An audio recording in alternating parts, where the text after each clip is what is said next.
क्या आपको लगता है कि विद इन 30 सेकंड या विद इन 10 सेकंड में या फिर 2 या 3 मिनट में भी एक पत्री देखी जा सकती है अच्छे से? तो ये बिल्कुल नहीं। हम 30 सेकंड में, 10 सेकंड में क्या कर सकते हैं? प्रिडिक्शन कर सकते हैं। D1 को देखकर कुछ मोटे-मोटे तौर पर जो चीज़ें पता लगती हैं, जैसे नेचर कैसा होगा, कौन से योग है जिसकी वजह से उसके लाइफ में क्या बीत रही होगी, या करंट सिचुएशन कैसी होगी, या फिर आप ये देख सकते हो कि क्या-क्या योग के हिसाब से या कौन से दोष हैं जिसके हिसाब से उसकी लाइफ में कुछ ना कुछ हो रहा होगा। अब देखिए, जैसे मेजर इवेंट होते हैं, जो मेजर इवेंट है जैसे शादी हो गई, जैसे नौकरी कब मिलेगी, गवर्नमेंट जॉब का योग 1 सेकंड में देखा जा सकता है। 1 से 5 सेकंड लग जाते हैं बहुत से बहुत। लेकिन गवर्नमेंट जॉब मिलेगी कब, इसे फाइंड आउट करने के लिए बहुत कुछ देखना होता है। जैसे शादी कब होगी, शादी कब होगी के लिए शादी का ग्रह है, 7th हाउस, उसके बाद बहुत सारी के बाद ही किसी भी इवेंट पे हम आते हैं। चलिए मैं आपको बताता हूँ कि आपको क्या-क्या देखना होता है। कुंडली में अगर मान से पहले हम क्या करते हैं, जैसे ये मंगल है, मंगल पॉजिटिव है या नेगेटिव है इसे देखेंगे। ये जुपिटर है, जुपिटर पॉजिटिव है या नेगेटिव है उसे देखेंगे।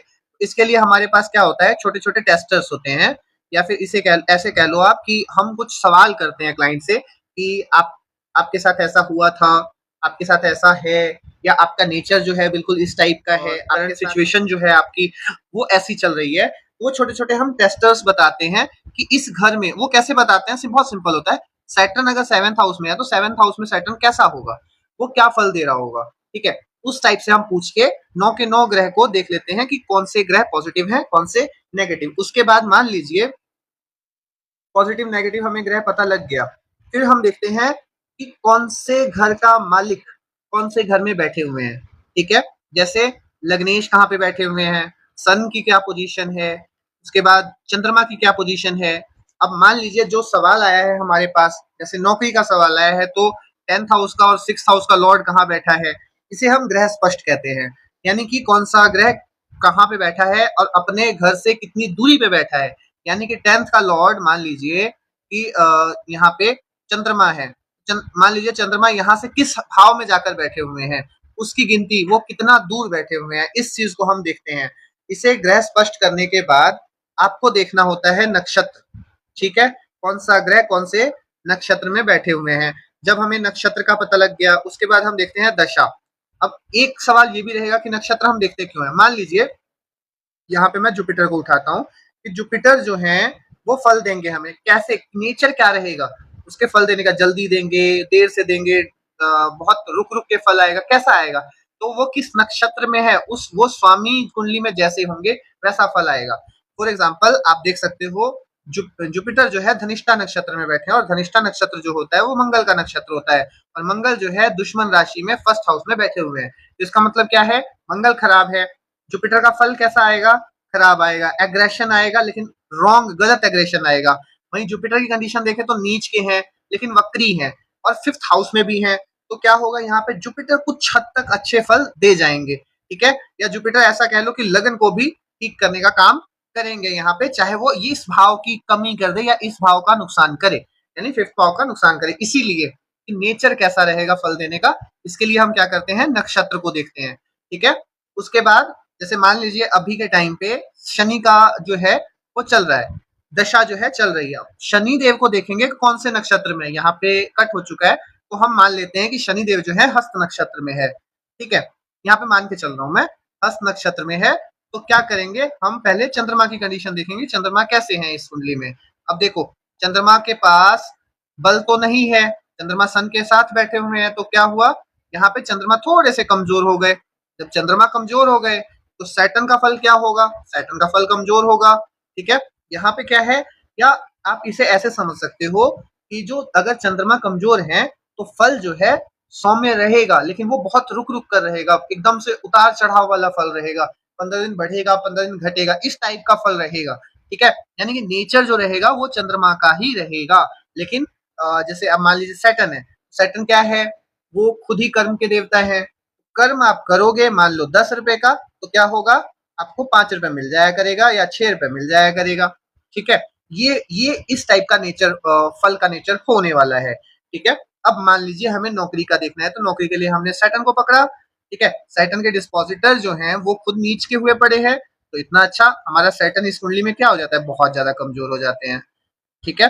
उसके बाद वो नक्षत्र किसमें बैठे हैं, चंद्रमा के, और चंद्रमा का नक्षत्र जो है सैटर्न के लिए कैसे रहते हैं, तो इतना ज़्यादा बेटर नहीं रहता है यहाँ पे, ठीक है? बहुत सिंपल सा हम लेके चलेंगे, तो इस कंडीशन में सैटर्न का क्या करना है, सैटर्न को हमें मजबूत करना पड़ेगा, सैटर्न को बल देना पड़ेगा, और सैटर्न जो है इस कुंडली में कारक ग्रह भी है, ठीक है? तो सैटर्न को मजबूत करना पड़ेगा। उसके बाद क्या होगा, सैटर्न की ही दशा में नौकरी या व्यवसाय लग सकता है या मिल जाएगा, आराम से मिल जाएगा। नॉर्मली ये आराम से मिल जाएगा, बट क्या है, यहाँ पे शनि को हमें मजबूत करना होगा। अगर मजबूत नहीं करेंगे तो क्या होगा, बार बार वही काम करेंगे हम। 15 दिन महीने में मोटिवेट रहेंगे कि आज ये करना है और कल ये करना है, ऐसा करना है। 15 दिन हम काम करेंगे, 15 दिन फिर से हार के बैठ जाएंगे। या फिर अगर मेहनत हमने बहुत करी है, तो अगर 10 रुपए की मेहनत करी तो 5 रुपए मिलकर रह जाएगा। अगर हम बिजनेस चला रहे हैं तो 15 दिन हमारे पास कस्टमर है, 15 दिन कस्टमर है ही नहीं, बिल्कुल गायब है, बिल्कुल जीरो बटा सन्नाटा हो जाता है। अगर आप जॉब की ट्राई कर रहे हो तो बिल्कुल आप स्टार्टिंग से शुरू करते हो, एंड पे जाते जाते खत्म हो जाती हैं चीजें, यानी कि यहाँ से फिर से 180 डिग्री का टर्न आता है और फिर से दोबारा से शुरू करना पड़ता है सारा कुछ। तो ये प्रॉब्लम कमजोर सैटर्न की वजह से आता है। आपको फल देखने को नहीं मिलता है, कर्मों का जो फल है वो देखने को नहीं मिलता है। इस अब देखो, अब हमने अगर सैटर्न मजबूत कर लिया तो क्या होगा, सैटर्न की दशा में हमें बहुत अच्छा फल मिल सकता है। अब यहाँ नहीं है, अब इसके आगे भी है। अब अंतरदशा भी देखोगे कि किस साल, मान लीजिए अंतरदशा जो होती है वो छोटी होती है, 1 साल, 2.5 साल, 2 साल, इतना तक होता है, ठीक है? जिसकी भी अंतरदशा चल रही है वो किस नक्षत्र में बैठे हैं। उसके बाद अगर आपको कंफर्मेशन चाहिए कि ये जो प्लेनेट है प्रॉपर हमें अच्छा ही देगा या हमें खराब भी दे सकते हैं, वो कैसे देखा जाएगा? अब नवतारा विधि का, नवतारा पद्धति का जो है इस्तेमाल कर सकते हो यहाँ पे उसे चेक करने के लिए। अगर उस हिसाब से अगर मान लीजिए शुभ अंकों पे आता है, जैसे मान लीजिए कि 3, 5 और 7, इन ये अंक जो है अशुभ होते हैं। इन अंकों के अलावा अगर किसी अंक पे आते हैं तो वो ज्यादा अच्छा रहेगा। अगर 8, 9 पे आते हैं तो सबसे बेस्ट है, अगर मान पे आते हैं तब भी बेस्ट है, ठीक है? इसके अलावा जो बाकी वो सम रह जाती है। इस चीज को देखने के बाद अगर हमें पता लग गया चलो जी सैटर्न से ये भी हो जाएगा, नौकरी मिल जाएगी। अब सैटर्न की दशा जो है वो तो काफी बड़ी है, कब मिलेगा?